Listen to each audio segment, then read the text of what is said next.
looking for you. Scooby-Doo, where are you? All the stars are here, waiting for you. Couldn't have a show without you.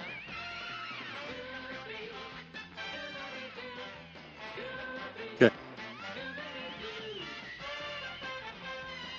Well, welcome everyone to the weekly podcast. I'm Brian from New Richmond, Wisconsin, along with Andrew, who is the host of the show. Andrew's in Orlando. I think he's on the road right now. Probably a little bit tired after his escapades down in Tampa on Sunday.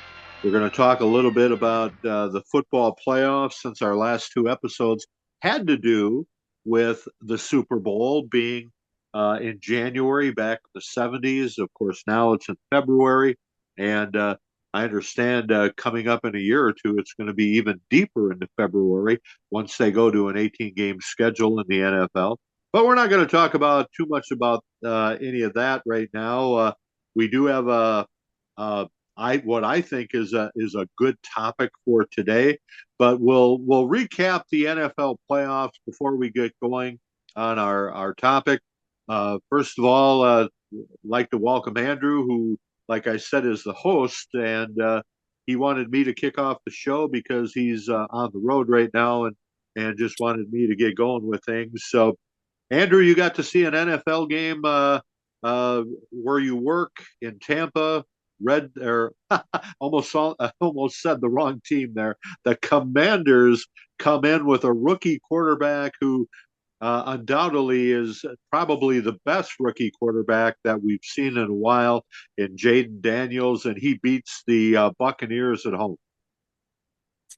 Hi, thank you for the introduction. Thank you for opening the show. That's right. This is that 70s pod. I am on the road. I always feel like I'm doing a lot of filming, and this is like one of my other studios in my car. And that's okay. I appreciate that. And yeah, it wasn't a fun ending, especially at home. I mean, it was a field goal that bounced right off the post. It went in. I couldn't even tell where I was at because I was on the ship and I heard like the doink happen off the upright, but then you couldn't tell where it went until I saw all the Washington players run on the field with excitement. And that's when it like sunk in. I'm like, oh, wow, he did make that. There's a lot of arguments of like how the refs were acting towards the Buccaneers. I also heard the same thing from Green Bay fans, same thing from Minnesota fans that it seems like the refs are kind of picking on people, but that's nothing new. Just like the argument is nothing new that every time there's a natural disaster, whatever city went through that, they end up winning. So I kind of have that theory about the Rams winning last night. I still like NFL, still gonna watch the Super Bowl, but this happens every year, and I always forget about it. I get super excited because there's all these like fascinating matchups and teams, and then after week one, you're just kind of you're with the same people again. Um, and like maybe I don't know. I guess the Washington's really the only team that's a little bit different. Maybe Detroit, if you want to say that, but it just kind of feels like this round two is just boring playoffs, like always. Um, so yeah, I'm not really that happy right now. All the teams I thought were interested lost in week one. I'm really surprised the Chargers lost. And despite being a Buccaneers and Vikings fan, I didn't like how those games ended. I guess I'm not surprised either. So really tired, as you can tell in my voice. I'm really tired today. And yeah, like NFL playoffs are just kind of let down because it always seems like things get a little, I don't know, a little fixed when certain things are happening in the world. And I kind of had that same feeling after this weekend, unfortunately. I'm done Well, venting now. just to recap, I did pick the Houston Texans over the Chargers. I do two different pick leagues, and I was the only one to pick the Texans in both of those leagues. So I got off to a good start on Saturday, and then everybody and their uncle picked Baltimore over Pittsburgh. So I was 2-0 after Saturday. where many other people were 1-1. And then Sunday's games, Buffalo was kind of a no-brainer. Even though Denver came out and played a good first quarter, took an early lead. It was just a matter of time before Buffalo woke up. So I was 3-0 after the first three games, all AFC, and then we went to the Packer Philadelphia game. Now I did pick the Packers in one league, and I picked Philadelphia in the other league, so I kind of split that. Um, I thought the Packers would do a lot better. Philadelphia didn't play a great game. Packers definitely had opportunity. Uh, Felt that they maybe if they would have put in a better showing, they could have won that game. But as it is, Philadelphia moves on. Uh, as we talked about Tampa Bay and Washington, I picked Washington in one league. I picked Tampa Bay in the other league. So right now, and then I did pick the Rams on Monday night. Uh, just didn't have a good feeling after the way the Vikings closed out their season with Detroit that they would play very well in the playoffs. Game was at a neutral site, which I thought would help them. But then someone kind of reminded me, someone I work with, that the Rams are going to, even though the game's in Arizona, they're going to come out. They're going to be playing for the whole community of Los Angeles. Los Angeles right now, and our prayers certainly go out to the people who live in Los Angeles with the fires and how acres and acres and acres of neighborhoods are being destroyed by fire. Um, and they had to move the game, and the Rams definitely were playing for the city of Los Angeles. So they came out and dominated from start to finish. The Vikings were never in it. So I wound up going 5-1 in both leagues, Andrew. So I had a good opening round. And I would say Kansas City should win easily over Houston this weekend. Baltimore, Buffalo, I'm not sure about yet. NFC, Detroit easily over the Commanders, I would think, at Detroit. And Rams, if they keep playing emotional, and Philadelphia did not play well, I could see the Rams pull an upset at Philly this weekend. So that would be my early predictions. Yeah, like you always have your teams that like I want to see that. Like, just give me that, please. I want to see the Dolphins come in and like make it to the Super Bowl. I want to see Vikings or Bucks make it to the Super Bowl. But like I always do the realistic pick. And I think a month or two ago I said Baltimore and Detroit. I could easily see those two making the Super Bowl. And Baltimore's game, I actually watched that. I got into Tampa early. I went to a bar and grill and I watched the Ravens and Steelers game. And Steelers were actually like the only team that lost this weekend that actually kind of had like a good showing. Other than that, like that's the only one I'm like, oh, I guess the Steelers could have won if they kind of would have put some things in gear in the third quarter. But yeah, like I'm still gonna go with Ravens and Detroit. Like I said, I'm still gonna watch it. But yeah, it just wasn't. I got sucked in again. I get all excited for the first round, and then it's just I kind of end up with the same teams. That's why 2 years ago, 2 or 3 years ago, when the Bengals made it, and like the Rams made it for like the first time in a new stadium, that was exciting just because it was new. But yeah, I don't know. There's already people getting fired, people already getting let go, but it's always fun to watch. Um, Football playoffs are Sunday, but they're also on Saturday. And another thing that's big on Saturday through any generation that definitely started in the 60s and 70s are cartoons. And today we are focusing on cartoons. Big Saturday hit. You don't have school. You wake up, you have your bowl of cereal. You're maybe wearing a t-shirt and socks, and then maybe that's it, no pants. And you're sitting in front of the TV and you are watching cartoons. There's a famous cartoon. I'm actually wearing a Snoopy socks right now. I'm a big Charlie Brown and Snoopy fan.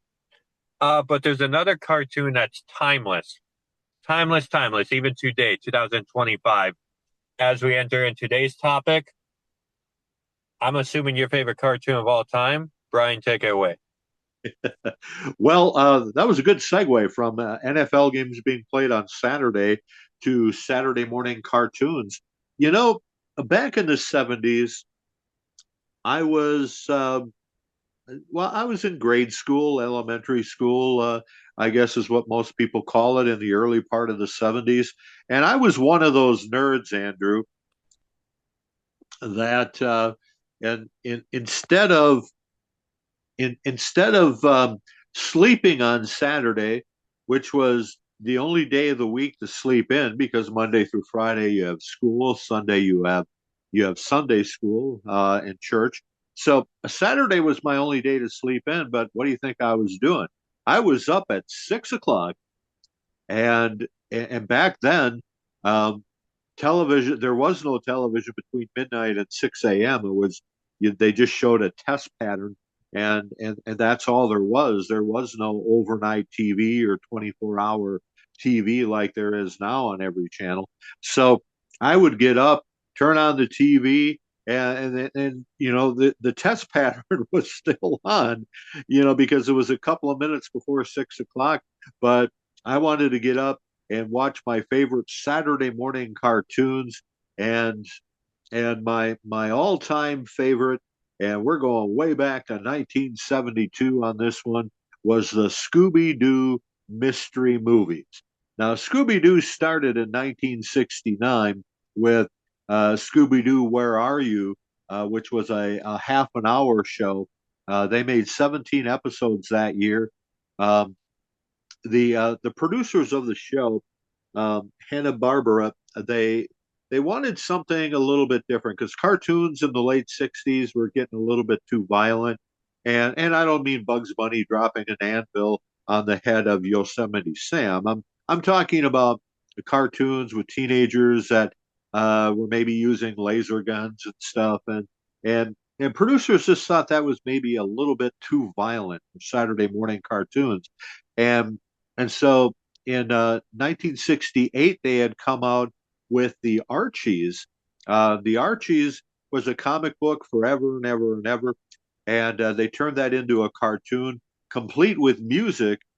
That They had a studio band playing the music and incorporated it into the cartoon, and including the Archie's theme, and everything was Archie, and including a number one song called Sugar Sugar, which skyrocketed up the top 40s charts and were actually sung on a cartoon show. And again, I don't know who the band was that did Sugar Sugar, but they became the first cartoon ever to have a top 40 song. As a matter of fact, it was a number one song. So the producers of Saturday morning TV wanted more friendly cartoons, so they worked on Scooby Doo for quite a while. Matter of fact, they had different names for it, um, including the Mystery Five, I think, was one of the names they had for the show. And finally, Fred Silverman, who was the president of CBS at the time, like this song by Frank Sinatra, where at the end of the song, Frank Sinatra would sing Scooby Dooby Doo, and all of a sudden, Fred Silverman decided that's what we're going to call the show. We're going to call it Scooby Doo, and name the dog Scooby Doo, because originally the dog wasn't even called Scooby Doo. It was like big huge, or big dog. I don't know. It was something else, but they came up with Scooby Doo for the name, changed the whole name of the show to Scooby Doo, Where Are You? And the show aired in September of 1969 as a half-hour program with four teenagers and a Great Dane solving mysteries, and that's how Scooby Doo started.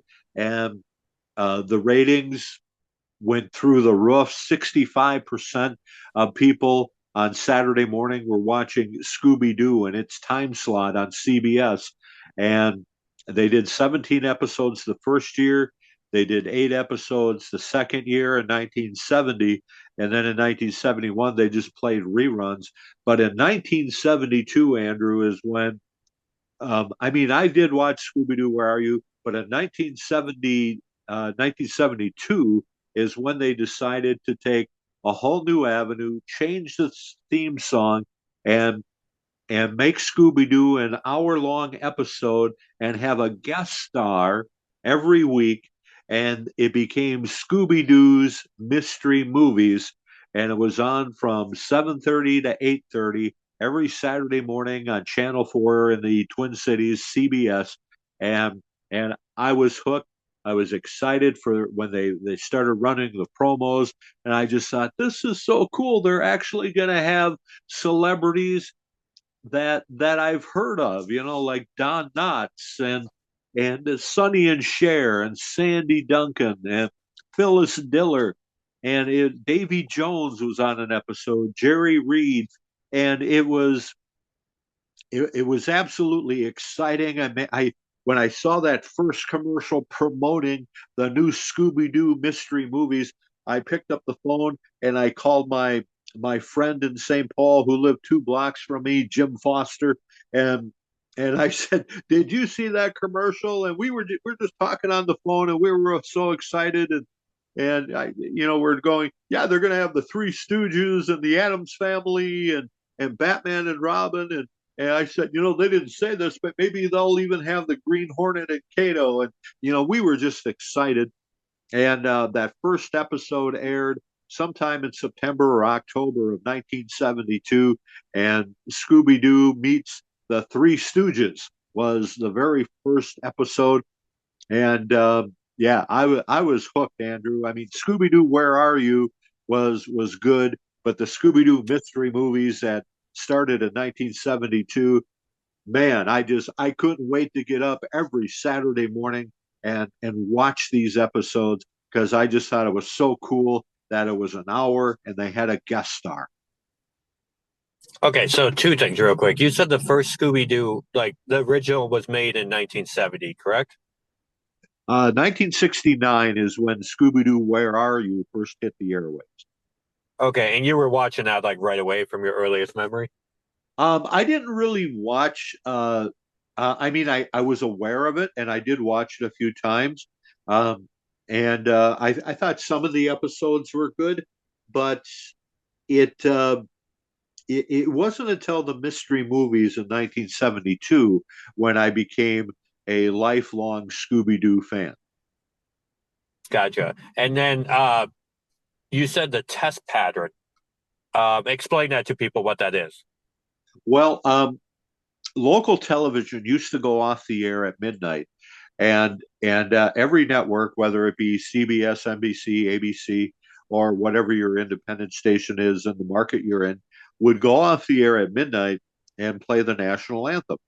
And then right after the national anthem, you you would either hear this continuous uh, this continuous tone like boo, and you would hear that all night long, and they would just show a test pattern on the screen of red, blue, white, green, whatever. I had a black and white TV, so I don't know what color it was, and that's all you saw for 6 hours.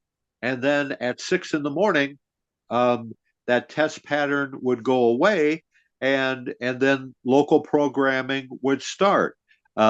Saturday morning it was cartoons. The rest of the week, it would maybe be like on Sunday, maybe Face the Nation or whatever programming they had on Sunday morning. They didn't really have a lot of church programming on Sundays back then. And of course, during the week, you would have the local news come on at 6 a.m. on CBS, NBC, and ABC, and your independent station would maybe have Casey Jones or Clancy the Cop or some local programming that appealed to kids before they went to school. So what a test pattern was basically is nothing. You just saw like this screen of nothing, and not even every channel had a test pattern. It would just have the fuzzy thing, you know, and a real light a real light noise like shh, that's all you would hear. So some channels would have the whoo, and other channels would just have shh. So that's all there was from midnight to 6 a.m. because there was no TV during those times back in the 70s. So like we're talking about a famous cartoon, and another famous cartoon nowadays is SpongeBob. And just for people that might know what Brian's talking about, the test pattern is known as SpongeBob's secret channel. Because there's this episode where he's like trying to get Patrick to tell him his secret, and he's going to give him his secret TV plus his secret channel, and that's what it is. It's just that pattern where like blue, white, black, magenta, gray. It's almost like when you're doing like white balance for a camera. It's like you're just doing like that. It's like a color balance, like the next 6 hours, and then that static. People call it the snow, and that's what's so interesting because like growing up, when I want to watch TV at midnight or past midnight, like during summer vacation, we had to watch like Poker or King of the Hill. That's like the only two options that were on after midnight. And then let alone back in your day, like nope, TV's done, entertainment's done, go to bed, read a book. Like there's really nothing for you guys past midnight. And it's so interesting how you even woke up before programs start. You must have been so excited when that hour hit and then all of a sudden like there was live TV again. Well, on Saturday morning, Bugs Bunny would be the first thing I would watch um, for the Bugs Bunny hour. And then I think from 7 to 7:30, I would watch um, the Jackson Five had a cartoon, and so I would watch that, and then I was ready to watch Scooby Doo from 7:30 to 8:30. So that was kind of my pattern every Saturday morning, and the Jackson Five was a good cartoon. Of course, it featured Jackson Five music. That's when the Jackson Five were new on the scene, and and Michael Jackson. You would hear ABC and uh, got to be there, and oh, I can't even remember all the Jackson Five songs. Going back to Indiana and things like that. But when Scooby Doo came on, that's what I was excited about, and so the Scooby Doo phenomena really took a turn. Uh, the first couple of years when they had Scooby Doo, Where Are You? There was a lot of interest, and and like I said, 65% of TVs on Saturday morning were turned to Scooby Doo when it was on. So when the mystery movies came on, the very first one, as I mentioned, was the Three Stooges. Now you got to keep in mind that by this time, the the original characters who did the Three Stooges, and I'm sorry, I don't know any of the characters. I mean, the Three Stooges were during the black and white era in the 30s and 40s, and I really don't know what their names were, other than Larry, Moe, and Curly. So the voice work of the Three Stooges were done by studio actors. So it wasn't like the very first episode was monumental. Um, and I'll explain what that means in just a second. The second Scooby Doo mystery movie the following week featured Batman and Robin, the Joker, and the Penguin. Now, again, these were all studio voices of Batman and Robin. It wasn't Adam West and Burt Ward doing Batman and Robin. It wasn't Cesar Romero and Burgess Meredith doing Joker and Penguin. These were, again, just all studio voices. So far, Scooby Doo hasn't really scratched any new territory. Yeah, they had the Three Stooges and they had Batman and Robin in the first two episodes, but it wasn't until episode three, Andrew, where they had the Addams family. Now, this was, to me, this was just really amazing because they used the Addams family was a TV show basically in the early 60s. Most of the episodes, I think all of the episodes, were in black and white. And John Aston was the actor who played Gomez, and Carolyn Jones was the actress who played Morticia. on the '60s TV show The Addams Family, and those two did the voice work on the cartoon for Scooby-Doo, as did Ted Cassidy, who was Lurch, and Jackie Coogan, who was Uncle Fester. So all of a sudden, you go from having just studio voices do the first two episodes with the Three Stooges of Batman and Robin, and then episode 3 you have four original characters from the Addams Family doing their voices on the Scooby Doo episode, and that was just cool.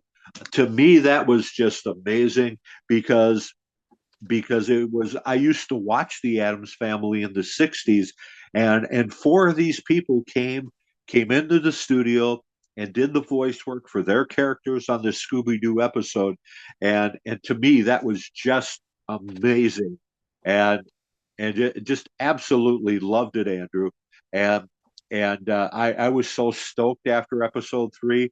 Uh, Scooby Doo meets the Addams Family, and they help save the Addams Family house, which people wanted to condemn because they thought it was haunted. And oh, it was just a great. I was so I called my friend, and we just talked about the episode, and we just loved it. And so after 3 episodes, and that third one was really the turning point. That was the marquee episode up until that point, because the the studio people actually used voices from the Addams Family to do that episode. Instead of just doing studio voices, they used the real people that were in the Addams Family in 1963. Okay, so real quick, you mentioned something like I had two questions, and you already answered one of them. Because I was curious if it was the real voices on every single episode, and I'm actually kind of surprised to find out it wasn't, especially for the first 2 episodes. And then my second question was, you mentioned that they were in black and white. Were they just in black and white because you had a black and white TV? And if so, what was the first like full color episode you saw of these? Well, TV shows. Now I'm talking about primetime TV shows. I don't think it was until 1964, 1965 when TV shows started being in color. Um, because the Monkees and Batman were two shows I watched in 1966 as a 4-year-old kid, and they were already in color. So I'm guessing color television, or the option to watch it TV in color, probably started in 1964 or 1965. And I'm not sure on that, Andrew. I didn't look that up. But the Addams Family were making episodes prior to that. Uh, and if you've ever watched like the old I Love Lucy episodes, that's why all those episodes are in black and white, because they were making those episodes before color was available. And most people I knew didn't even have a color TV. Everybody had black and white TVs in the neighborhood I grew up. So even though you could see things in color, I never saw a color TV until the late '70s or early '80s, before we had one in our family. So, but color television became available. Um, like I said, 1964, 1965, and the Addams Family was already making episodes before that, so their episodes were in black and white. So, what was the first colored episode that you remember seeing? Uh, of anything, No, well, probably. of our topic today. Oh, of Scooby Doo. Well, gosh, probably not until the '80s sometime. But there were, I mean, I knew what all the characters looked like in color, because the Scooby Doo phenomena, Andrew, took off in the form of comic books, T-shirts. Um, you could buy toys. You could buy, uh, if you remember those little Viewmasters where you could hold a ViewMaster up to your face and watch slides. Scooby-Doo was one of those. There was breakfast cereal, um, lunch boxes, of course. So the Scooby-Doo phenomena took off, and and over the years, Scooby-Doo has made billions of dollars on all kinds of different things, especially when you get in more into the 80s and 90s and video games and that sort of thing. Scooby Doo has made tons of money over the years, and it started pretty much right away in the 70s, like I said, with lunchboxes and comic books. So I was aware what the characters were supposed to look like. I just couldn't see it on my TV because we had a black and white TV growing up in the St. Paul when I was a kid. Wait, we did like a whole marathon pretty much of like breakfast cereal. I don't recall you bringing up the Scooby Doo one. Well, that one maybe was a little bit later. We talked about cereals in the 70s, and I think Yeah. Scooby Doo actually came out with a cereal a little bit later on, maybe early 80s or mid 80s. But that's why we didn't talk about that in that episode because it didn't happen right away. Um, there was more other things, like I said, T-shirts and comic books and stuff, lunch boxes, and I'm sure there was like plates and glassware and stuff you could buy as well. So Scooby Doo was a big thing, but you got to remember marketing was different in the 70s. There wasn't as many things to market with in the 70s as there is nowadays. So anyway, moving on to episode 4, and I'm not going to touch on every episode, but um, the reason I want to talk about episode 4 it's because I know Andrew that you and your brother Eric really liked this episode, and I really didn't because I didn't know in 1972 when I was 9 years old, I didn't know who Jonathan Winters was, and so when the 4th episode came out with Jonathan Winters as the guest, and they were on this farm, and Jonathan Winters did a lot of his own voice work. Uh, uh, besides doing his own voice, there was Ma Frickert and who they went to visit, and her hired hand named Vernon, and he Jonathan Winters did like 4 or 5 voices during this cartoon. I mean, you knew he was doing the voices because that was the purpose of the show, but Jonathan Winters could be his own cartoon character. And in this particular episode of Scooby Doo, when they were trying to catch the evil scarecrow, Jonathan Winters, looking back on it, he pretty much stole the show because he did so much of the voice work in that particular episode that it's gone down now as one of the all-time classics. That's such a good episode. I just appreciate like good timing and comedy, and Jonathan Winters definitely has that. I don't know like all of his work. There's this he's on Johnny Carson with Robin Williams for this episode towards the end of Johnny Carson's season.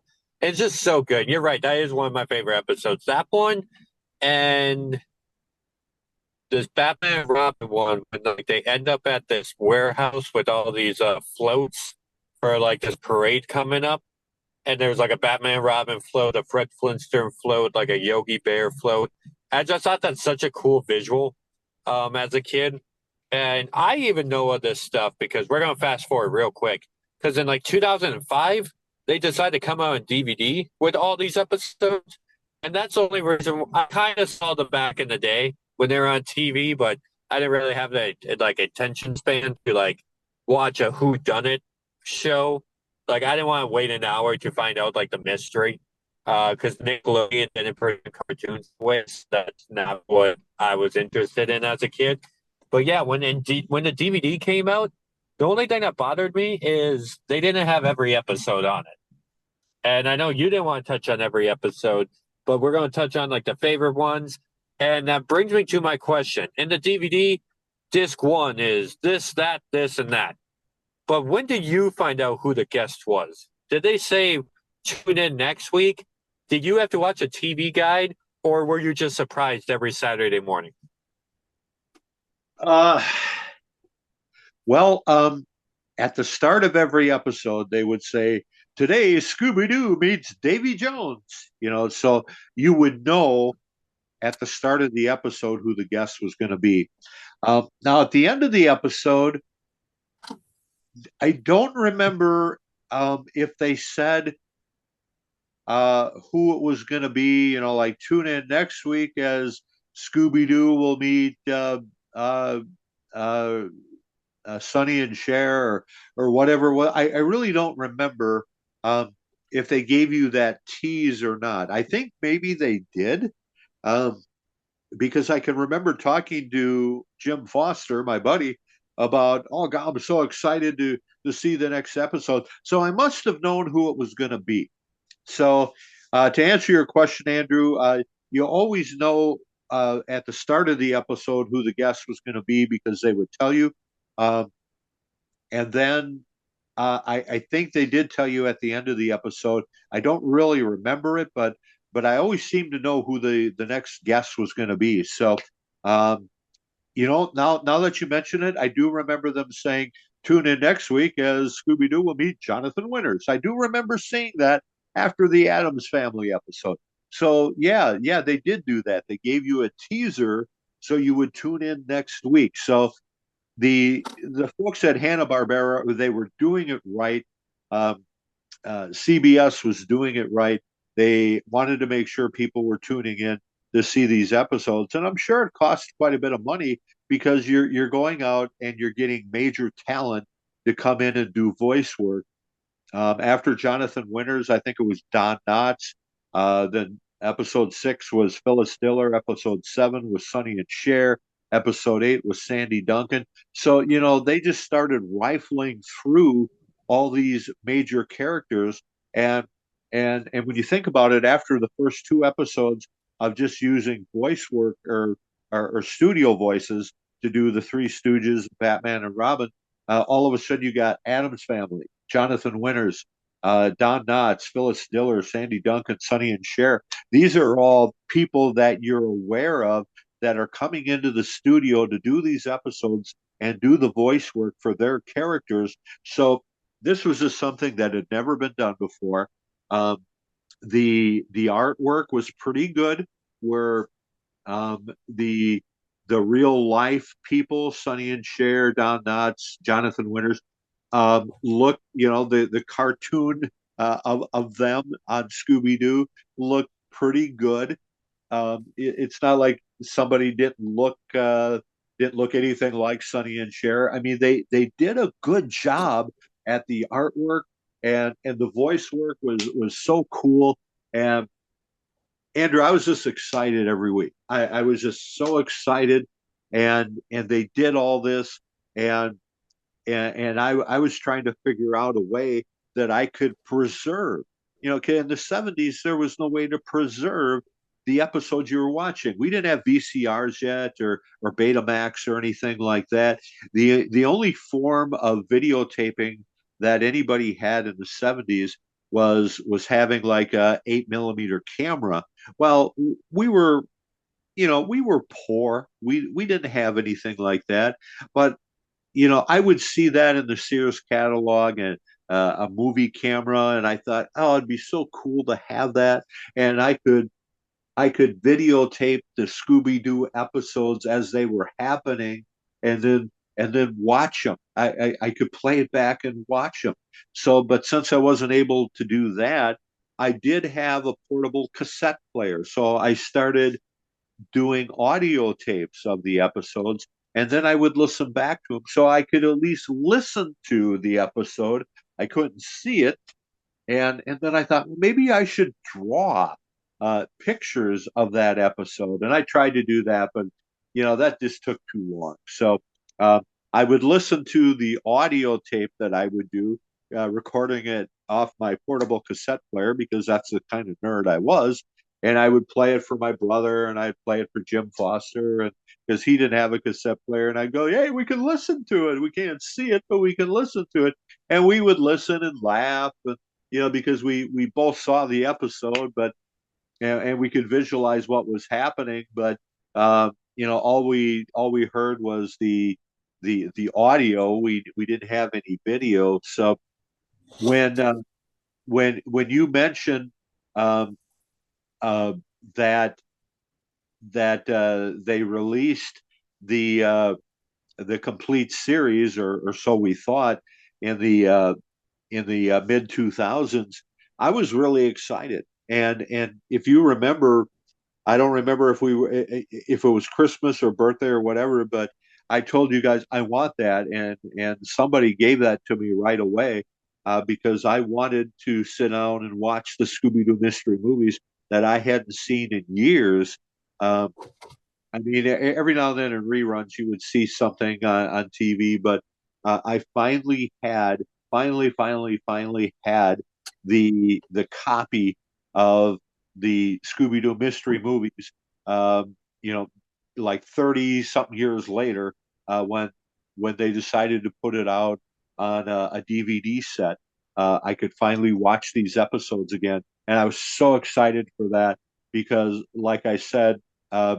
In the 70s, there was no VHS tapes, there was no VCRs. You couldn't go and rent a video. I mean, you saw it on TV and you had to wait for it to show up on a rerun to see it again. So that was my life in the 70s, Andrew. You had to depend on reruns to see something again because there were no videotapes or any way of taping it off TV or going to a store and buying a videotape. You had to wait until it was on a rerun and to see it again, or in my case, recorded on an audio cassette player, so you could at least just listen to it, but you couldn't see it. Because in 1999 or 2000, we got DirecTV for the first time. And DirecTV was a really big hit in our house. And that's when we got introduced to Cartoon Network. And they also had like a spin-off of Cartoon Network called Boomerang. And Boomerang, it would show a lot of old, like, Bugs Bunny, I was like Top Cat or something like that. And then Cartoon Network, that's like when we found out about Powerpuff Girls and Johnny Bravo, which you can tell your Johnny Bravo story real quick if you want to. But that's when I first saw these Scooby Doo movies because, like, I, I remember seeing like the Davy Jones ones with like the giant bullfrog, I think was the villain in that. And then seeing the Harlem Globetrotters, Batman, Superman, or whatever, Batman and Robin. And then you guys would come home or you would wake up or something and then be like, hey, like we were aware of Scooby Doo and now they have celebrities. Just having like that same excitement because Cartoon Network would play a lot of reruns. Because that was the first time I remember seeing it. Um, and like I had a question you mentioned. Oh yeah, you mentioned recording it on a cassette player so you could go back and listen to it. Obviously, you're only listening to audio. So my audio question for you, was it weird that the fact that they put canned laughter into a cartoon show? Or did you not even think about that as a kid? No, as a kid, you really don't think about that. Um, and a lot of TV shows were doing that anyway. Obviously, like Gilligan's Island didn't have a studio audience. The Flintstones, that didn't have a studio audience. So, most shows were not taped live. I'm not sure when that even started. It might have been the early 70s with All in the Family or something like that. So, no, to hear canned laughter wasn't anything that I even thought about, Andrew. So uh, it just, that was kind of a cue to the viewer to laugh. Like, oh, you hear laughter, so that must be funny. So that was the purpose of canned laughter. And Was it I Love Lucy? what's that? Didn't I Love Lucy and Happy Days have a live studio audience? Happy Days did. Uh, that was more mid 70s, or I guess it was 1973 when that started. But in the 60s, when you had canned laughter, most of those shows were not being they weren't being videotaped before a live studio audience. Uh, the Monkees, uh, the Adams Family, the Munsters, and stuff. None of those shows were taped before a live studio audience. Um, they just had canned laughter put in. Uh, the live studio audience thing, I think, started sometime in the early 70s, but I couldn't tell you exactly when. Okay, and I mentioned Johnny Bravo real quick. Do you want to tell your Johnny Bravo story? Well, the uh, a kid that I went to school with at Richmond High School in Wisconsin, uh, he was a year older than me. Kirk Kingblad is his name, and if he just happens to be listening by chance to this podcast, just want to give him a shout out. He was the creator of Johnny Bravo. He's done a lot of work in Hollywood for Disney and stuff, Space Jam and movies like that. Uh, he was a year ahead of me. We were on the tennis team. Uh, his brother John I graduated with, and they lived like a block away from the middle school in New Richmond. So the creator of Johnny Bravo is somebody I went to high school with. Would he like draw in class, or was he like known for like cartoonist? Yeah, yeah, I can remember him drawing characters that kind of look like Johnny Bravo. So yeah, he was an excellent artist, and when I found out that he was the creator of Johnny Bravo, I was just blown away. Wow, that's so cool. That is that like the most notable person to come out in Richmond, you would think? Uh, yeah, I don't know. I mean, Wisconsin had a governor that was from New Richmond. So, I mean, there's been other notables. You and I both know someone from nearby New Richmond, in Star Prairie, who's working on being a professional model. Uh, and of course, you and your brother have made some noise and the pro wrestling industry. So, I mean, there's other people, from this area who have done some things. Oh yeah, I'm easily top 10. I've always thought that. I'm like have to be in there. It's like somehow, especially like with the work I've been doing in the past year and a half, or like commercials and like with the Buccaneers, I have like I'm not trying to brag, but I've always wondered that like if there's a list of everybody who graduated from at high school, I have to be in the top 10 somehow. Um, Even if it is just like number 9 or number 10, I must be in there. Um, so Johnny Well, Bravo and then reporting. and What's then up? someone I graduated with, actually he same age as I am, but he had to go to high school for 5 years because he screwed around a little bit too much in high school. But he later became a host on the Home Shopping Network. His name is John Cremans, and just just kind of weird, that somebody I went to high school with wound up being in Florida and being a host on the Home Shopping Network, selling product on live TV every night, and people. He had that shift from like midnight to 6 in the morning. So people that couldn't sleep would watch this guy, and they'd flip on their TV and there'd be the Home Shopping Network, and somebody I graduated with was on the Home Shopping Network for many many years. I don't know if he still is or not, but even Vanna White knew who he was. So uh, yeah, there's people from New Richmond who have done some things that have been notoriety worth. Is there any famous musicians from New Richmond? Not that I know of. Uh, Definitely had some good singers come out into Richmond, but I don't know if anyone's been a professional singer. But we've kind of gotten away from the Scooby-Doo topic quite a bit here, so let's get back to that. Uh, when I was you when you kidding. mentioned when you mentioned the DVD that was released in was it 2005 you said, or was it a little bit later than that? Somewhere around the time, yeah, 2004. Uh, the disappointing thing about that was that a lot of the episodes that had your major performers weren't on that DVD, and I didn't really get it right away, but I figured it out later was that they didn't have permission from either the people that had been on the Scooby Doo episodes or their families because those artists had passed away. And to explain what I mean by that, um, the the first DVD that was released had like, I don't know, 15 of the episodes. They did 24 total. They did 16 in 1972, and they did 8 more in 1973. But the first DVD that was released only had like 15 of the episodes. Well, they had both of the Batman and Robin ones. They had both of the Three Stooges ones. Um, they had both of the Harlem Globetrotter ones, or maybe all three of them actually. But but the reason that they didn't have some of the other ones is they didn't have permission from the actual artist to use uh, their their voices on on a DVD release because there's royalties involved, there's money involved, of course. So so a lot of that first one that was released on DVD didn't have some of the best episodes.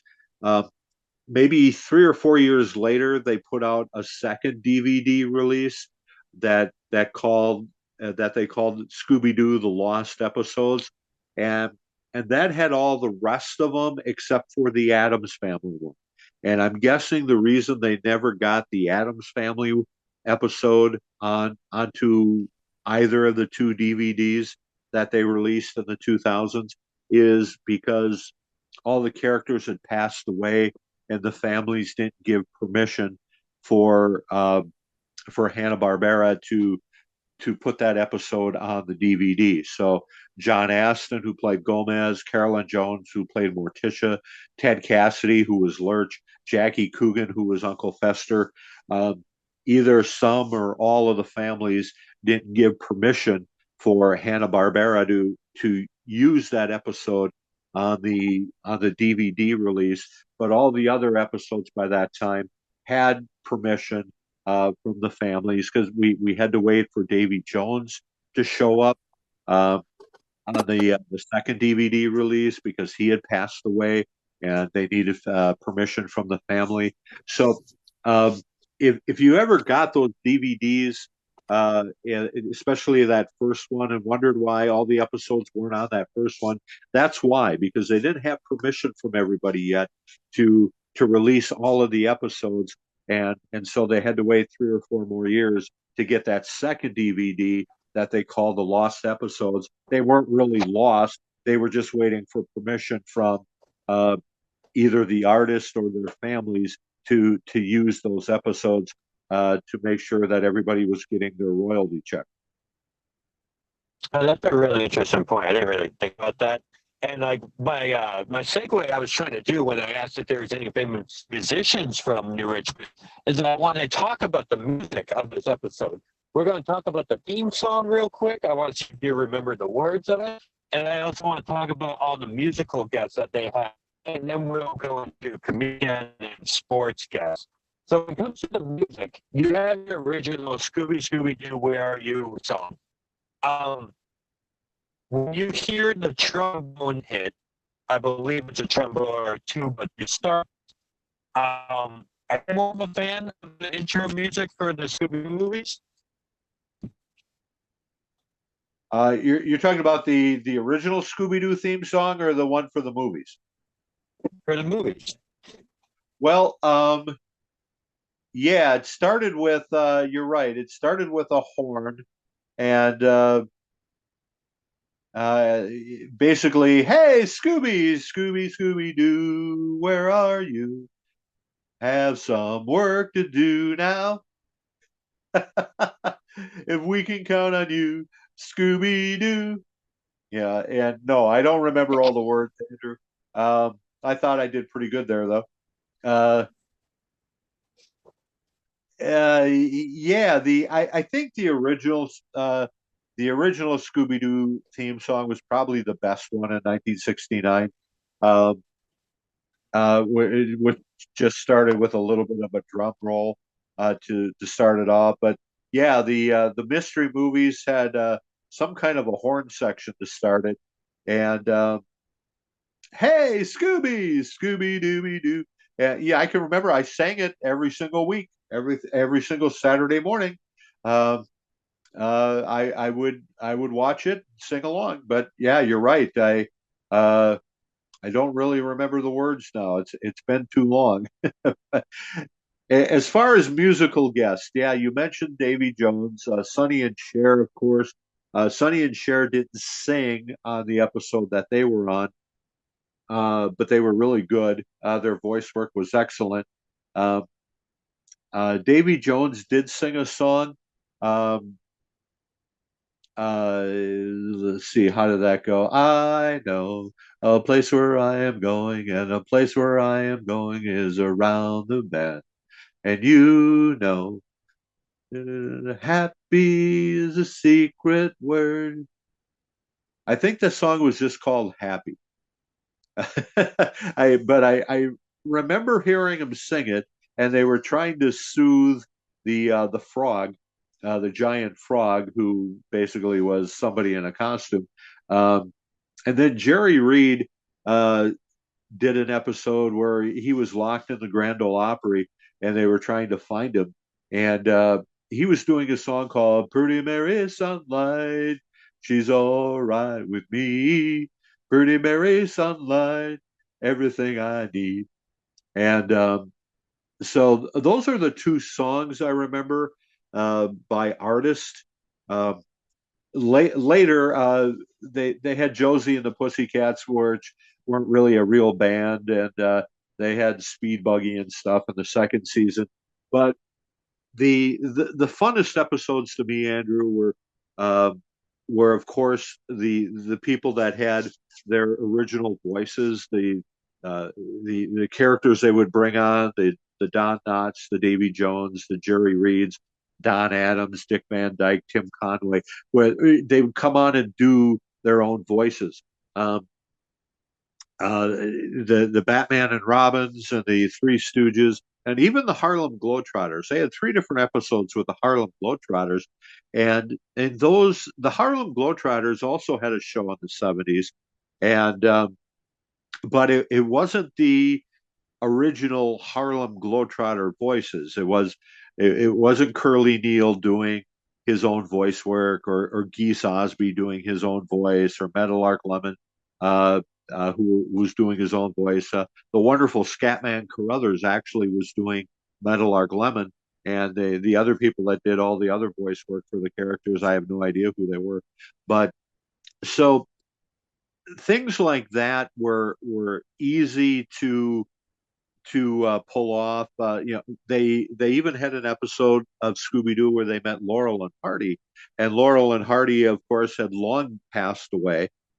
So they had studio voices again do those characters. So when the DVD set was released in 2005, of course, the Batman episodes, the Harlem Globetrotters, Laurel and Hardy, these were all voices that were done in studio, and there was really no need to worry about any compensation or royalty rights or infringements or anything like that. So all those episodes were on that first DVD release.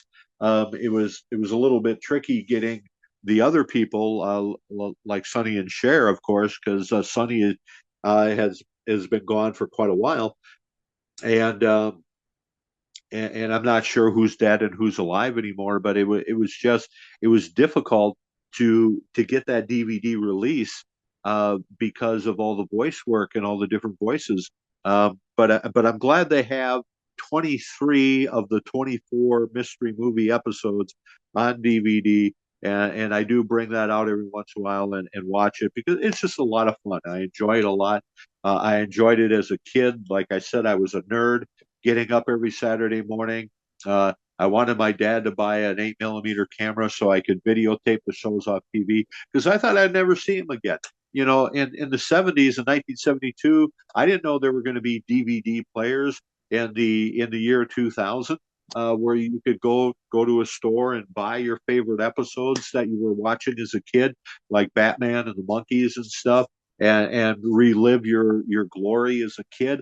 I mean, I was so excited when I was able to do all that. When I could buy the Scooby Doo, or somebody bought it for me, the Scooby Doo mystery movies And you can buy the original Scooby-Doo Where Are You episodes as well from 1969 and 1970, and the Monkeys and the original Batman from 1966 and 67 and 68 with Adam West and Burt Ward. When I was able to do all that, Andrew, when DVDs became a thing and they started releasing complete series, and it was just so exciting.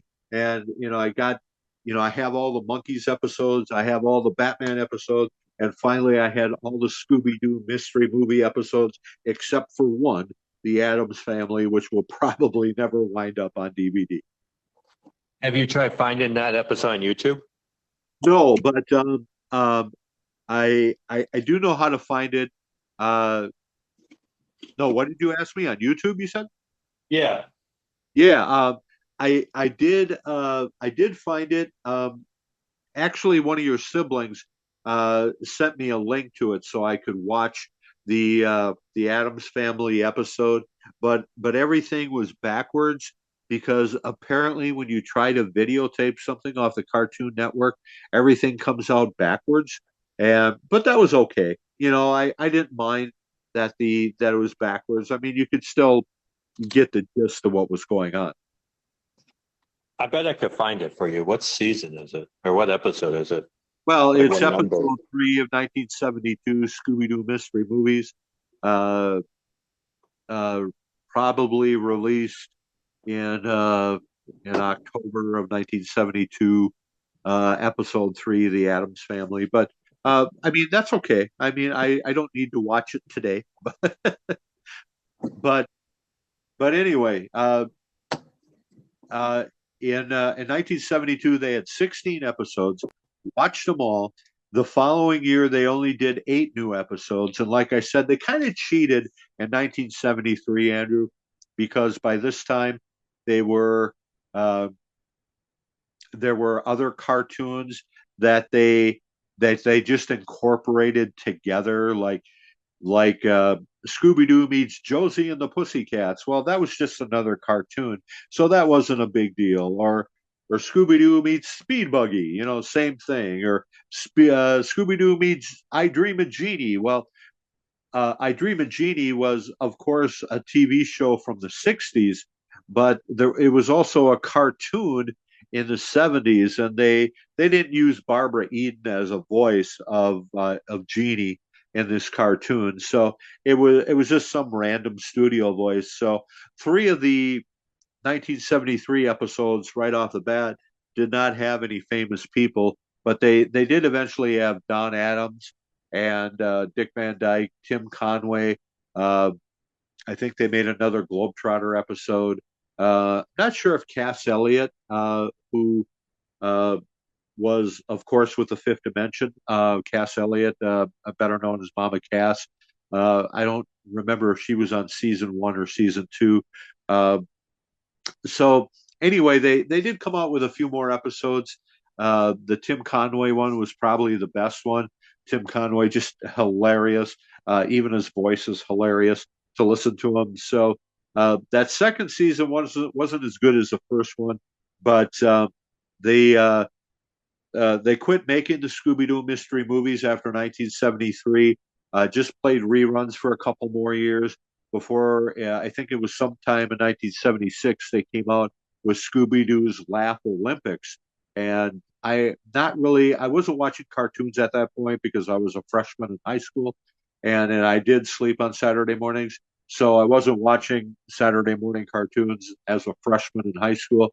And I really don't know what the Scooby Doo Laugh Olympics was all about, but that was the next series of things that they did, and they've done so much things with Scooby Doo over the years. They've had Scooby Doo Kids, they've had Scrappy Doo.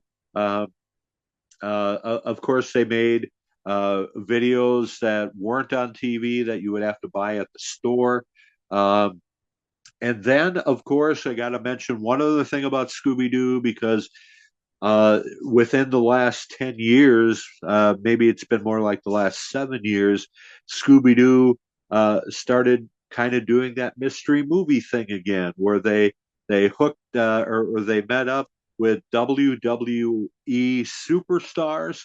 including Triple H, John Cena, AJ Lee, uh, Kane, and a few others that I don't remember. So they made again. This wasn't on TV or at a movie theater or anything. It was made for video for retail sales. So that was something I bought and I watched a few times. And then a couple of years after that, they did Scooby-Doo meets Kiss.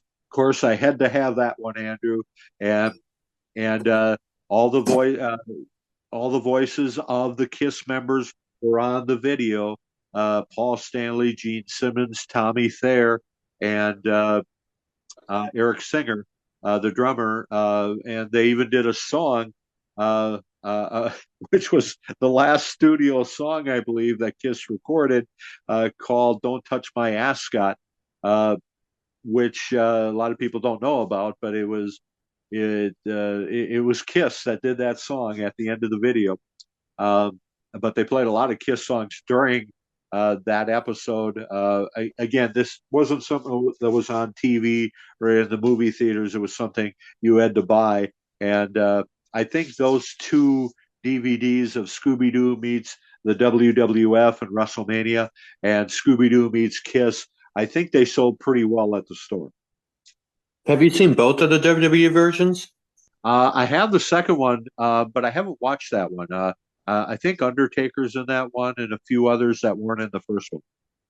Because I do remember watching, there was like Christmas breaks, 2015. I flew home and I remember just watching so much Scooby-Doo. And we watched that WWE one, the Kiss one. The Kiss one gets a little weird towards the end. It's kind of like a weird finish of how they did it.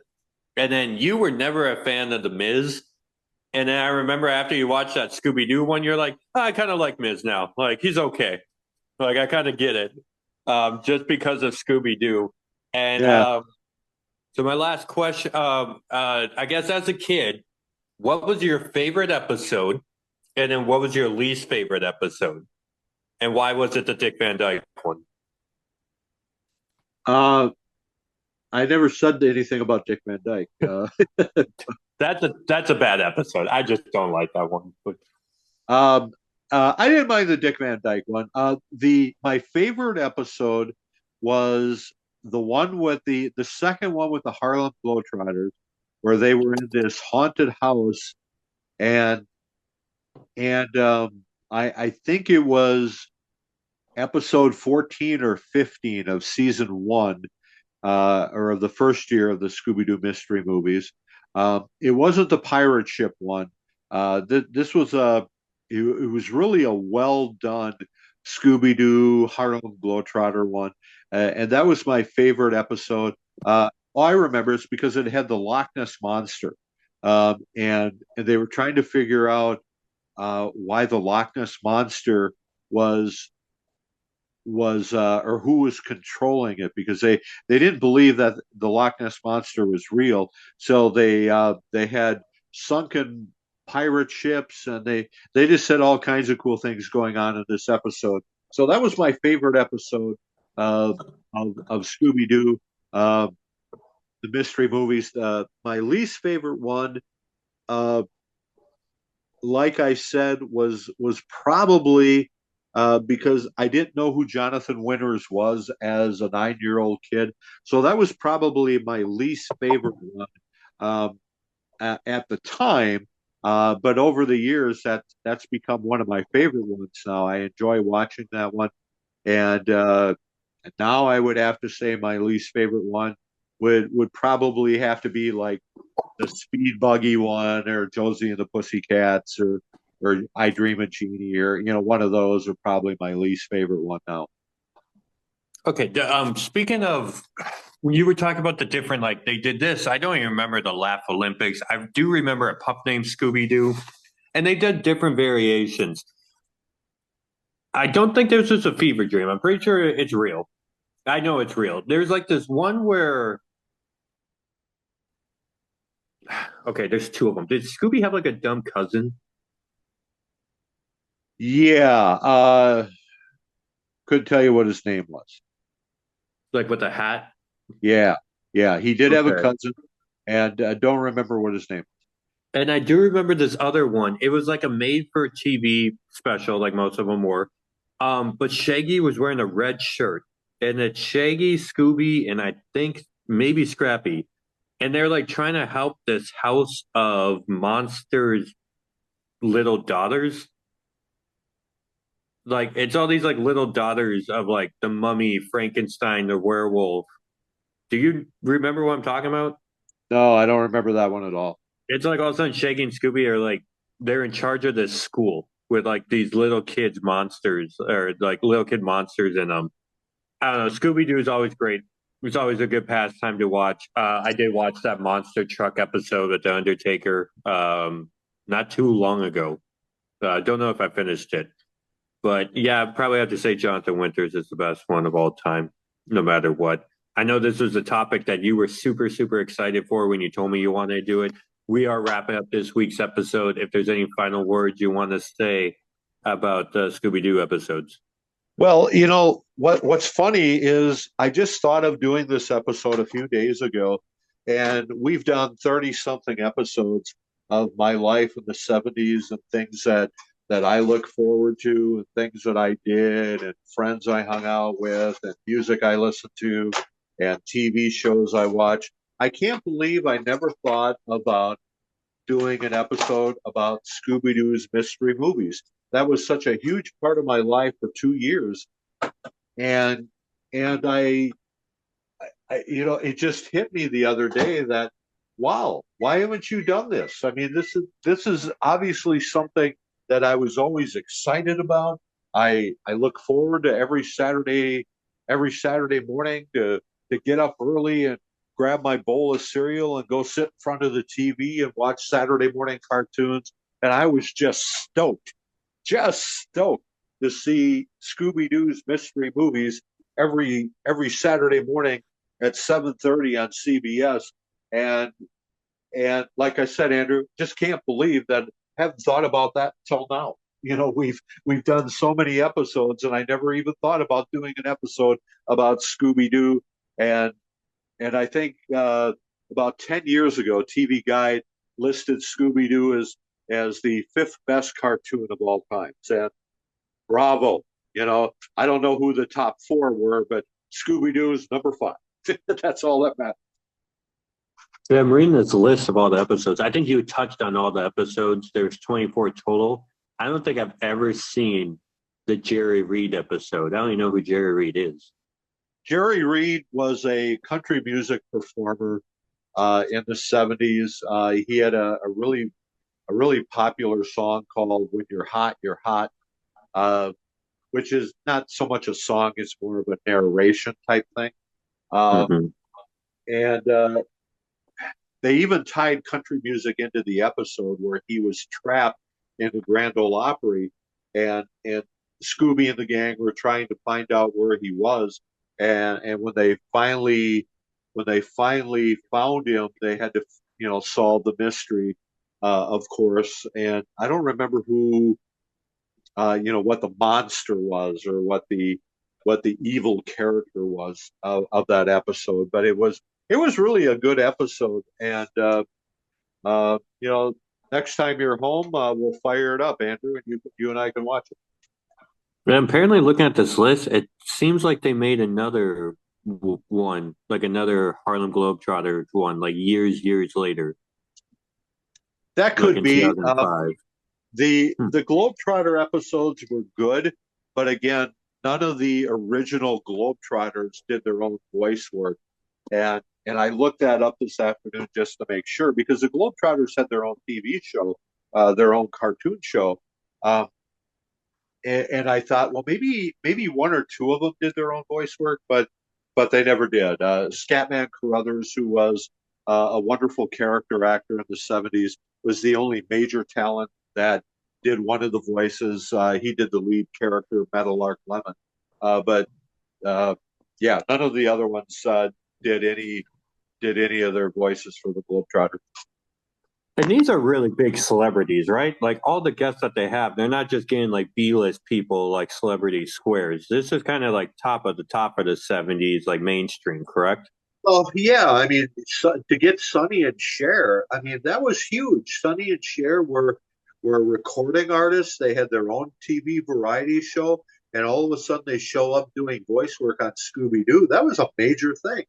Um, Don Knotts, of course, was on the Andy Griffith Show for years and years, and made movies. Uh, uh, a couple of pretty famous movies uh, with Tim Conway and Sandy Duncan had her. She was on a TV show, and then she later had her own TV show. Phyllis Diller was in Hollywood for years. Um, so yeah, Davy Jones, of course, a former monkey, and he was a recording artist, and he took the time to do this. So it wasn't like they went out and got lame people to do this stuff, from little known backgrounds. It was. I mean, they went out and got some pretty major stars. I mean, you mentioned Dick Van Dyke. Dick Van Dyke for years was huge on TV. I mean, the guy's still alive. He's still kicking. Dick Van Dyke is still around and has been on many episodes that you and I have watched of different things. Like Scrubs. He just shows up every once in a while, and he still does great. Even in his 90s. So yeah, it was a wonderful idea that Hanna-Barbera came up with to do the Scooby-Doo mystery movies, and enjoyed it a lot. And just a really fond memory as a kid, and watching the episodes, and then calling my friend Jim Foster and going, "Yeah, do you see that? Wasn't that cool? Oh man, did you think that was going to happen? Did you think it was the park ranger that was the evil person?" And it was just, yeah, that's who I was in 1972.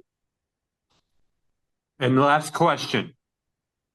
Is there any guest hosts or celebrities that you wish they would have had on that they maybe missed the ball on, or that you think they could do it nowadays with? Well, haven't really thought about nowadays. I mean, just the fact that they did WWE and Kiss, that would be my two choices. If they hadn't have done that, that would have been my two choices. So, and they did it. So that was great. I can't really think of, unless they did one with the cast of Friends, that would be kind of fun. Uh, Even though one of the cast passed away, but that would have been fun, to maybe do a Scooby Doo episode with a popular TV show. But just the fact that they did WWE and Kiss was pretty cool. As a kid, I was hoping they do Green Hornet and Kato, but because they did Batman and Robin, but they didn't. So whatever. They had some great episodes, some great memories, and why don't you tell us about our sponsors, Andrew?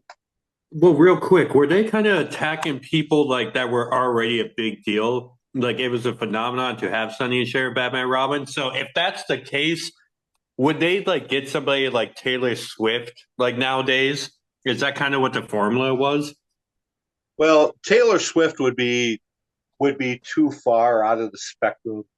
Uh, I mean, major performers, Sonny, like I said, to get Sonny and Cher was a pretty major thing. But in That's 19, my point. yeah, in 1972, you're talking like Johnny Cash or yeah, I can't even think of some other performers that that would have been someone you could get. I mean, they got Jerry Reed, yeah, they got Davy Jones, they got Cass Elliot, who was Mama Cass of the Fifth Dimension. So they did get a few. I don't know if they tried to get some other ones. Uh, Johnny Cash would have been huge. If they could have pulled that off, but um, who they got was good enough, and I can't say enough about the innovation behind the whole thing of having Scooby Doo have a guest star every week, somebody you knew about, somebody you heard about, and it was just a lot of fun.